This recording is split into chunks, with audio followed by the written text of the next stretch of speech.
London. This city is beautiful. This city has stories. This city has faces. This city has people. The people who move and the people who don't.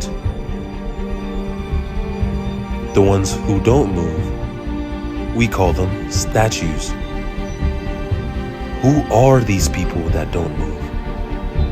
What is their story? Why do they speak to us? What message do they have for us? Why do so many people come to visit them? How can something so still and silent be so powerful and alive? I'm searching for answers. Join me. It all started on one of my first days in London. We went to Buckingham Palace, and from there we walked to Westminster and came upon Parliament Square. I was immediately amazed and shocked to see the likes of Churchill, Mandela, and America's own Abraham Lincoln. But there was one in particular that caught my eye: Millicent Garrett Fawcett.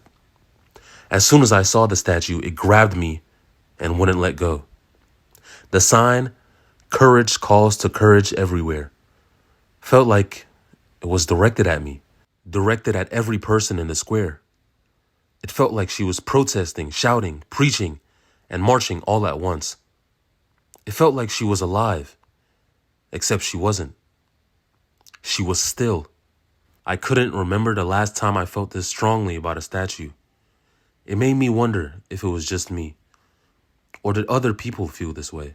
It made me wonder if other statues in the square had the same effect on people. What did people like about them? What did they dislike about them? Is the statue a hero for some, but a villain for others? The connection between humans and statues fascinated me, so I went searching to see how statues made people feel, which brought me to the British Museum, which is home to a vast number of exhibits showcasing the best of Egyptian, Japanese, Greek culture, and more. Coming here gave me the chance to not only see how visitors felt about statues, but also to learn about the visitors themselves. I think building a connection with people can go a long way, and it definitely helped me in my search for answers. I was fortunate enough to interview two people of different backgrounds to learn about the experience they were having at the British Museum. Could you introduce yourself, please? Well, my name is Jose Manuel. I'm not from London actually. I am from Spain, South Spain, Granada. I am here with a couple of friends, but they are lost. Okay. Yeah, I lost my friends too. I lost my friends. I don't know where they are. Okay. Well, the statue stood out to me was in the Rosetta Stone, near the Rosetta Stone. There is a rock, a big rock, which is not not very visited, not very paid much attention, but it's actually from the Sphinx. The Sphinx, is it in Greek? The Egyptian, no. It's Egyptian. Like the animal, the Sphinx. Yes, okay. Like that. And it is a stone, and nobody cares about it, but it's actually from the bear, from the Sphinx. Wow. Also, there is it's actually the biggest temple of a culture in Greece. But the Parthenon. Greece. Okay. Yes. But it's not actually Greece. It's a separate civilization that joined the Greeks, but later was took by the Persians, but took again by the Greeks. And this is the biggest temple to one of the goddess. Oh, you're talking about the big tomb? I think so. Yeah, I think I saw it was another civilization. It was another civilization completely different from the Greek. And it's amazing how upon reading something, you see something, you see, okay, it's a horse, okay, whatever. Yeah. But upon reading, you realize the story and realize the importance of the stone. Yeah. Which is it's a stone, but it has a story. All right, thank you. Could you introduce yourself? Hi, my name is Lori Chapman, and then I came from America yesterday, from New Jersey, but I'm from New York, and then I just came here for a vacation and then just know about London and stuff like that. Okay, that's cool. What part of New York? The Bronx. The Bronx? Okay, that's sweet. So what was like your favorite part of the experience here? Like your favorite statue or something like that? My favorite part of the experience is that here in this museum they have like a lot of stuff about different parts of the world. Like this is here a part about Greece, and then just like a few more, it's like you have about Egypt and then Africa, and then just different stuff about what happened in that area. Yeah. All right. Thank you.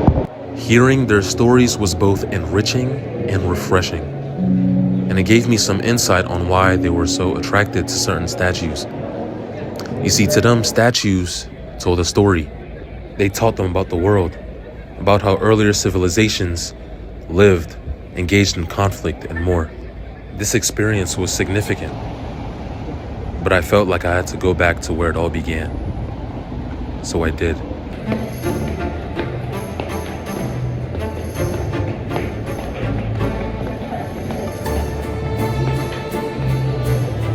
When I returned, I spoke to a man named Muhammad, whose great insights helped shape this narrative and gave me some of the much-needed answers I was looking for. Could you briefly introduce yourself? So my name is Mohammed, and I'm originally from Pakistan. I am currently working here in London, living in London at the moment. Okay.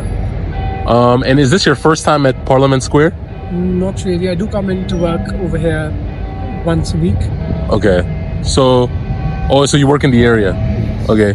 So would you say that's what brings you back to Parliament Square, or are you interested in the statues as well over here? I am a planner by profession. Okay. So infrastructure planning, development planning is sort of part of my job. Okay. Which makes me sort of more intrigued by the history and the culture and the infrastructural sort of background of London as a city. Yeah. Okay. So do you do more hands-on work? So it's more related to planning work. So it's like planning applications, local plans, and things like that. Yeah. So it's basically, for example, like if you don't know Westminster, so this area where we are more Parliament Square and everything, it's a very saturated area. Yeah. So anytime a new development needs to be built in, so the environment and things like that, they need to be factored into it. Okay. And that's sort of what I do as part of my job. Okay. And do any of these statues stand out to you particularly? Quite a few of them do, actually. Okay. Being somebody who's originally from Pakistan, some of these statues sort of depict the shared history of this country and of Pakistan or the subcontinent as a profession. You'd see the statue of Mahatma Gandhi right over there. So you've got that one over there, which basically is the history of India and of Pakistan as well, the subcontinent. Then you've got a statue of Winston Churchill right over there. Not the best fan of that statue. Yeah. But still, it is over there and it is a part of history. Well, I believe, like in terms of all the statues that you have over here, they actually depict the history of colonization, the history of this country before colonization, after colonization, and things like that. I might not agree with all of these statues, I might not agree with all of these ideologies, but it is a part of history, and that's sort of why they're here. So it's one of the ideas of sort of learning from mistakes and things like that. Yeah. That's my personal opinion. Yeah, because I didn't really see it like that, but you see them as kind of like a symbol, a little bit. Okay, that's very interesting. And so I guess you kind of answered my last question. My last question was going to be, do any of these statues make you feel a certain way, or you can answer a second question. Do you think any of these statues are trying to send a certain message?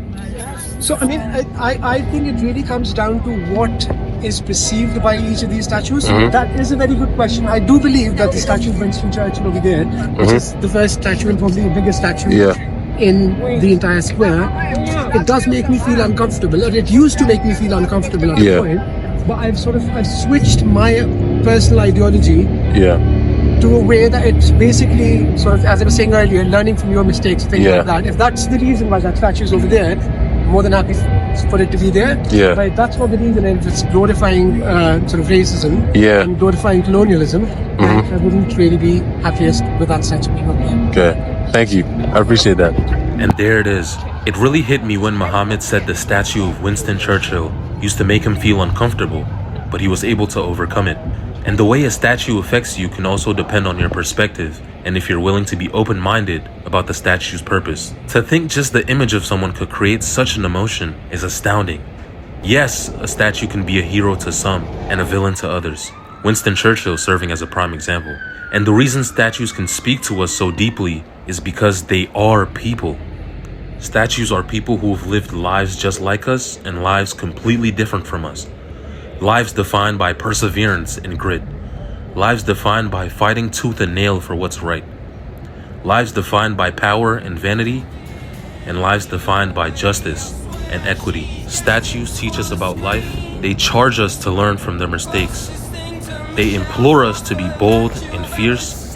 And they dare us to stand for something bigger than ourselves. Justice, power, equality, and above all, unity.